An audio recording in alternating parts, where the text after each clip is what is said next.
इस साल कांवड़ यात्रा को और भी सफल और सुरक्षित बनाने के लिए मुख्यमंत्री ने ऑपरेशन काल नेमी छेड़ा है और इस ज़मीन पर किस तरीके से किया जा रहा है, अमली जामा पहनाया जा रहा है, आपको दिखाते हैं कि किस तरीके से यहाँ पर 350 से ज़्यादा जो कैमरे हैं उनसे नज़र रखी जा रही है। एसपी साहब हमारे साथ हैं। सर, किस तरीके से यहाँ से पूरा आप ऑपरेट कर रहे हैं? संपूर्ण मेला क्षेत्र को 16 सुपर जोन में जो डिवाइड किया गया है और जैसा आप देख रहे हैं कंट्रोल रूम के माध्यम से करीब 350 कैमरा हमारे लाइव फीड पर रहते हैं। साथ में हमारा 24/7 लगातार स्टाफ इस पर वर्क करता है। कोई भी ऐसे संदिग्ध गतिविधि पाए जाने पर या कहीं पर कोई बॉटलनेक की स्थिति उत्पन्न होने पर या अत्यधिक जाम या कोई ऐसे दबाव की स्थिति उत्पन्न हो पाए तत्काल अलर्ट हम लोग जनरेट करते हैं यहाँ से और जो संबंधित हमारे जोनल सुपर जोनल अफसर हैं उन तक ये मैसेज पहुँचाया जाता है और उसके बाद जो मौके की जो कार्रवाई है उनके द्वारा सुनिश्चित कराई जाती है। तो ये एक प्रोसेस पे सबसे महत्वपूर्ण रोल हमारा कंट्रोल रूम निभाता है और इसमें सबसे महत्वपूर्ण इस बार हम लोगों के द्वारा 9 से ऊपर ड्रोन कैमरे जो लाइव फीड के साथ हम लोगों ने इनके साथ इनलाइन किए हैं, उसकी वजह से भी काफ़ी हमें हेल्प इसमें हो रही है। सर, ऑपरेशन कालनेमी की बात की जानकारी मिल रही है, पहले दिन 50 से ज़्यादा संदिग्ध लोग आपको मिले।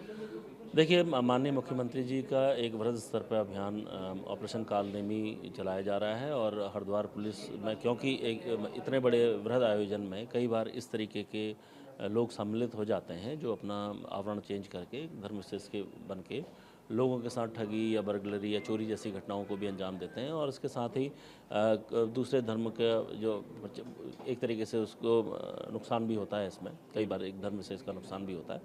इसको ध्यान में रखते हुए एक वृहद स्तर पर ऑपरेशन कालनेमी छेड़ा गया है जिसमें हरिद्वार पुलिस ने पहले दिन में करीब 50 से ऊपर लोग हिरासत में लिए थे, जिसमें 35 लोग अभी संदिग्ध पाए गए हैं। बाकी और इस पर भी कार्रवाई चल रही है। मुझे लगता है कि ये कार्रवाई आगे लगातार जारी रहेगी और इसमें जो इसके रिजल्ट्स हैं वो बेहतर आ रहे हैं। सर, प्रिलिमिनरी इंक्वायरी में क्या पता लगा है, कौन लोग थे, इनकी मंशा क्या थी और इन पे किस तरह का एक्शन आगे हो सकता है?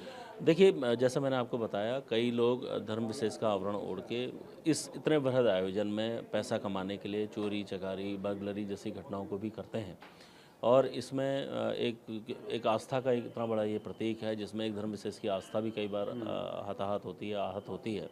उसको ध्यान में रखते हुए कि अगर ऐसे कोई लोग इसमें सम्मिलित हैं जो अपने कृत्यों से एक धर्म विशेष पर की आस्था पर जो नुकसान पहुंचता है, उसके लिए एक ये कार्रवाई जो माननीय मुख्यमंत्री जी ने ऑपरेशन छेड़ा है, इसमें हरिद्वार पुलिस लगातार काम कर रही है। जैसे सर, हमने देखा कल देहरादून में कुछ अन्य समुदाय के लोग भी थे लेकिन वो हिंदू चोला पहन के पकड़े गए।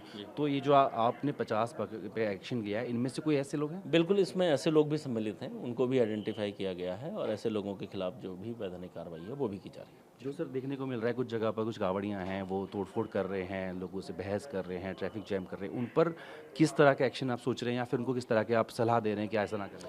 देखिए, माननीय मुख्यमंत्री जी का डे फर्स्ट से ही एक क्लियर मैसेज हमको था कि जितने भी कांवड़ यात्री यहाँ आते हैं उनका पूरी श्रद्धा से पूरे विश्वास के साथ उनको एक अच्छा माहौल देना, एक उनको एक सुरक्षित माहौल देना, साथ में उनको किसी प्रकार की कोई भी असुविधा ना हो, इसको ध्यान में रखा जाए। लेकिन इसके साथ साथ ये भी ज़रूरी है कि कई लोग इतने बड़े वृहद आयोजन में अपने व्यक्तिगत हितों के लिए और एक आपस में पुलिस के साथ आपस में 1 to 1 करना या फिर झगड़े को वो करना, इस तरीके से जो उपद्रवी तत्व भी इसमें कई लोग सम्मिलित हो जाते हैं, उनके खिलाफ सख्त कार्रवाई पुलिस के द्वारा की जा रही है। पिछले 3 दिन में 3 ऐसी घटनाएं प्रकाश में आई थी जिसमें तोड़फोड़ की भी घटना हुई थी। उसमें पुलिस ने तत्काल कार्रवाई करते हुए अभियोग पंजीकृत किया, उनकी अरेस्टिंग भी की गई। सर, ये जो सोमवार आ रहा है, सावन का पहला है, तो संख्या बहुत ज़्यादा बढ़ सकती है। उसको लेकर ट्रैफिक को लेकर क्या आपकी प्लानिंग है? दूसरा, कुछ आपने कावड़ पट्टी का भी जिक्र किया, हाईवे को ना किया जाए, उसके बारे में बताइए। देखिए, अभी पहला फेज़ जो दौर कांवड़ का होता है, फर्स्ट फेज़ में हमारा सबसे ज़्यादा जोर होता है कि हम कांवड़ पटरी को चला सकें ताकि जो हमारा हाईवे है उसको प्रॉपर ब्रीदिंग मिले और वो जितना लंबे समय तक उसमें ट्रैफिक चल सके, इसलिए कांवड़ पटरी को चलाना महत्वपूर्ण होता है। अभी हम फर्स्ट फेज़ में वही काम कर रहे हैं और अभी मैक्सिमम जो हम लोग कांवड़ जो यात्री हैं उनको कांवड़ पटरी की ओर ही भेज रहे हैं। लेकिन जब सेकंड फेज़ आएगा उसके बाद कांवड़ यात्रियों का और जो इनकी झांकियों का दबाव हाईवे पे होता है, तब हमारा रूट डाइवर्जन प्लान लागू होगा सोमवार से रूट डाइवर्जन प्लान का हमारा फर्स्ट फेज चालू हो जाएगा और मुझे उम्मीद है जितना भी जो ट्रैफिक है उसको हम पार्किंग में प्रॉपर तरीके से लेके और उसका एग्जीक्यूटिव उसी तरीके से करेंगे। बहुत बहुत शुक्रिया।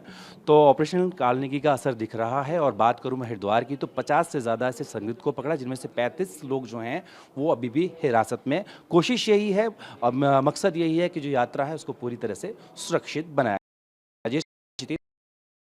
हरिद्वार।